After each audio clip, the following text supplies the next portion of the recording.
বিসমিল্লাহির রহমানির রহিম। শবে বরাতের আলোচনা। গুরুত্বপূর্ণ বিষয় আলোচনা করছেন বিশ্ববরেণ্য মুফাসসিরে কোরআন আল্লামা দেলাওয়ার হোসেন সাঈদী। তাফসিরুল কোরআন মাহফিল ২০০০ চট্টগ্রাম।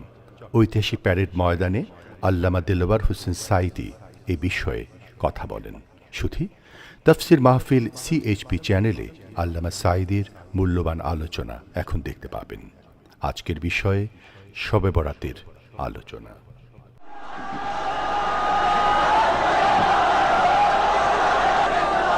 নাহমাদুহু আল্লাহুম্মা আমিন। ربنا ظلمنا أنفسنا وإن لم تغفر لنا وترحمنا لنكونن من الخاسرين। আয় আল্লাহ তাআলা, ইসলামী সমাজ কল্যাণ পরিষদ কর্তৃক আয়োজিত চট্টগ্রাম প্যারেড ময়দানে 5 দিন ব্যাপী তাফসিরুল কোরআন মাহফিলের আজকের এই দ্বিতীয় দিবসে পবিত্র এই রজনীতে কয়েকবার দরুদ ও সালাম পড়ে তোমার দরবারে হাত তুলেছি। মেহেরবানি করে দরুদ ও সালাম টুকুন সোনার মদিনায় নবী পাকের রওজা মোবারকে পৌঁছে দাও। तमाम পৃথিবীর মাটির নিচে যত মুমিন মুমিনাত শুয়ে আছেন তাদের আরো পরে সওয়াব পৌঁছিয়ে দাও রব্বুল আলামিন। এই মাহফিলের আয়োজন যারা করেছেন আর শোনার জন্য যারা এসেছেন, কিয়ামতের দিন মুসিবতের সময় এই মাহফিল আমাদের সকলের জন্য নাজাতের ওসিলা বানিয়ে দিও। সুবহানা রাব্বিকা রাব্বিল ইজ্জাতি আম্মা ইয়াসিফুন ওয়া সালামুন আলাল মুরসালিন والحمد لله رب العالمين। জনাব সভাপতি আল্লামা হযরত মাওলানা শামসুদ্দিন সাহেব মদ্দিজুল্লুল আলী, হাজারাত উলামায়ে কিরাম, সম্মানিত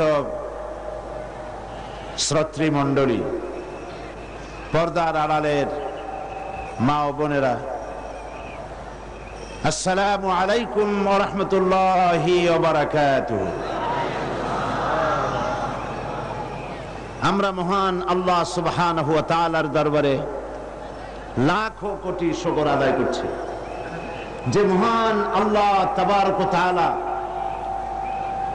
কোরআনে কারীমের আযীম মাহফিলে আমাদেরকে শরীক হওয়ার তৌফিক এনায়েত করেছেন। তার দরবারে শুকরগুজার হচ্ছি। সকলে পড়ছি আলহামদুলিল্লাহ। রব্বানা লাকাল হামদ হামদান কাসীরান তাইয়িবান মুবারাকান ফীহি। আজকের এক পবিত্র রজনীতে আমরা এখানে উপস্থিত হয়েছি, যেটা হচ্ছে নিসফুম মিন শাবান, পবিত্র শাবান মাসের মধ্যরাত্রি। এই রাত্রি সম্পর্কে রাসূল করিম সাল্লাল্লাহু আলাইহি ওয়াসাল্লামের ইবাদতের কথা হাদিস শরীফে রয়েছে। হযরত আয়েশা সিদ্দিকা রাদিয়াল্লাহু তাআলা আনহা তিনি বর্ণনা করেছেন, আমি ঘুমের থেকে জেগে রাসূল করিম সাল্লাল্লাহু আলাইহি ওয়াসাল্লামকে আমার কাছে পাইনি। খুঁজে খুঁজে তাকে পেলাম, তিনি সিজদায় পড়ে কাঁদছেন। এক বর্ণনায় এসেছে তাকে পেয়েছি সিজদায় পড়ে কাঁদছিলেন, আর এক বর্ণনায় এসেছে তাকে জান্নাতুল বাকিতে পাওয়া গেল। প্রশ্ন করা হলো, হে রাসূল, আপনি কাঁদছেন এবং দীর্ঘক্ষণ সিজদায় পড়ে আছেন। রাসূল সাল্লাল্লাহু আলাইহি ওয়াসাল্লাম বলছেন, তুমি জানো না এটা হচ্ছে নিসফুম মিন শাবান, এটা হচ্ছে শাবানের মধ্যরাত্রি। অর্থাৎ এটার থেকেই রমজান মুবারকের প্রস্তুতি পর্ব শুরু হয়। রাসূল করিম সাল্লাল্লাহু আলাইহি ওয়াসাল্লাম এই রাত থেকেই রমজান মুবারকের প্রস্তুতি গ্রহণ করতেন। ইসলামের মধ্যে সবচেয়ে শ্রেষ্ঠ রজনী হচ্ছে লাইলাতুল কদর। শবে বরাতকে লাইলাতুল কদরের সমপর্যায়ের নেওয়া গুমরাহি। লাইলাতুল কদর হচ্ছে ইসলামের সবচাইতে শ্রেষ্ঠ রজনী, যে রাতটা হচ্ছে আল্লাহ পাকের কাছে অত্যন্ত পবিত্র, যে রাতটি হচ্ছে খায়রুম মিন আলফি শাহর, সেটা হচ্ছে লাইলাতুল কদর, লাইলাতুল মুবারক। আজকের রাত্রে একটি পবিত্র রাত। এ রাত্রে রাসূল সাল্লাল্লাহু আলাইহি সাল্লাম কবর জিয়ারত করেছেন, নফল ইবাদত করেছেন, কাঁদাকাটি করেছেন। আমরাও আজকে আল্লাহ পাকের দরবারে ধর্ণা দেব। তবে প্রচলিত শবে বরাত যেটা করা হয়, রুটি তৈরি করা, হালুয়া তৈরি করা এবং এগুলি বিতরণ করা, এই রাত্রের জন্যই খাস করে নেওয়া, এটা সঠিক নয়। রুটি হালুয়া বিতরণ প্রত্যেক রাতেই হতে পারে, প্রত্যেক দিনই হতে পারে। কিছু বেদাত চালু হয়েছে এই রাতকে কেন্দ্র করে। চট্টগ্রামে এরকম হয়নি। বাজি ফোটানো হয়। আমি বুঝি না লাইলাতুল বরাতের সাথে বাজি ফোটাবার সম্পর্কটা কি। আল্লাহ পাক এই গুমরাহি থেকে, বিদআত থেকে আমাদেরকে হেফাজত করুন, আমরা বলি আমিন। আজ পবিত্র রজনীতে এর থেকে শ্রেষ্ঠ ইবাদত আর কি হতে পারবে, যে আমরা আল্লাহ রাব্বুল আলামিনের কালাম, তার কোরআন থেকে আলোচনা করছি, বা জামাত নামাজ আদায় করেছি এবং করব ইনশাআল্লাহ। এবং এই লক্ষ জনতা আল্লাহ পাকের দরবারে ভিখারির মতো হাত উঁচু করব। আর কোরআনে কারীমের আলোচনার চাইতে শ্রেষ্ঠ মাহফিল, শ্রেষ্ঠ ইবাদত পৃথিবীর বুকে আর কিছু হতে পারে না। আমরা আজকে আমি আলোচনা করব, গতকাল ভূমিকা দিয়ে আমি শেষ করেছিলাম। আজকে আপনারা আরো আলোচনা শুনেছেন। আসলে তো এই আলোচনার কোনো শেষ নাই। আছে নাকি কোনো শেষ? আল্লাহ রাব্বুল আলামিন কোরআনে কারীমের ভিতরে বলেছেন, কুল লাহু কানাল বাহরু মিদাদান লিকালিমাতি রাব্বি লানাফিদাল বাহরু ক্বাবলা আন তানফাদা কালিমাতু রাব্বি ওয়ালাউ জিনা বিমিসলিহি মাদাদা।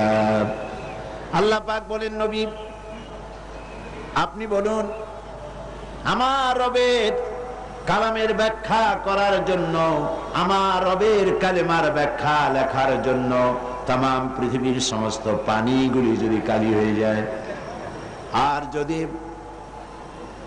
ওই পানিরূপ কালি দিয়ে আমার রবের কালেমার ব্যাখ্যা যদি লেখা শুরু হয়ে যায়, লিখতে লিখতে তামাম পৃথিবীর সমুদ্রের পানিগুলি সব শেষ হয়ে যাবে, আমার আল্লাহ পাকের কালেমার ব্যাখ্যা লেখা শেষ হবে না।